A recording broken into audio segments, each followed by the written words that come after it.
சுதந்திர தின விழாவை முன்னிட்டு கிழக்கு கடற்கரை சாலையில் உள்ள கோவளம், மாமல்லபுரம், முட்டுக்காடு படகு குழாம் நோக்கி மக்கள் படையெடுத்ததால் கேளம்பாக்கம், வண்டலூர் பிரதான சாலையில் கடுமையான போக்குவரத்து பாதிப்பு ஏற்பட்டது. கூடுதல் விவரங்களோடு எமது செய்தியாளர் காமேஷ் இணைகிறார். வணக்கம் காமேஷ், விவரங்கள். வணக்கம் சுபா. சென்னை அருகே உள்ள கேளம்பாக்கம், வண்டலூர் பிரதான சாலையில் கடுமையான போக்குவரத்து பாதிப்பு நிலவி வருகிறது. இந்த சாலையில் காலையில் மற்றும் மாலை இரு வேளைகளிலும் லேசான போக்குவரத்து பாதிப்பு நிலவி வருவது வழக்கம். இந்த நிலையில் தற்போது வழக்கத்திற்கு மாறாக திடீரென கேளம்பாக்கம், வண்டலூர் பிரதான சாலையில் சுமார் 2 கிலோமீட்டர் தூரம் வரை வாகனங்கள் அணிவகுத்து நிற்பதால் போக்குவரத்து நெரிசல் கடுமையாக ஏற்பட்டுள்ளது.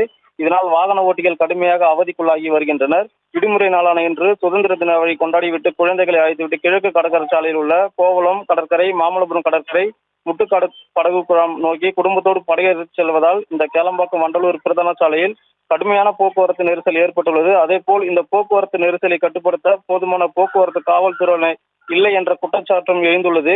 எனவே தமிழக அரசு உடனடியாக கேளம்பாக்கம் போக்குவரத்து காவல் நிலையத்திற்கு கூடுதலாக போக்குவரத்து காவல்துறை அதிகாரிகளை பணியமர்த்த வேண்டும் என்ற கோரிக்கையும் எழுந்துள்ளது. சுபா,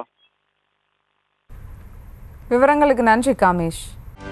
செய்திகளை உடனுக்குடனும் துல்லியமாகவும் தெரிந்து கொள்ள சப்ஸ்கிரைப் பண்ணுங்க.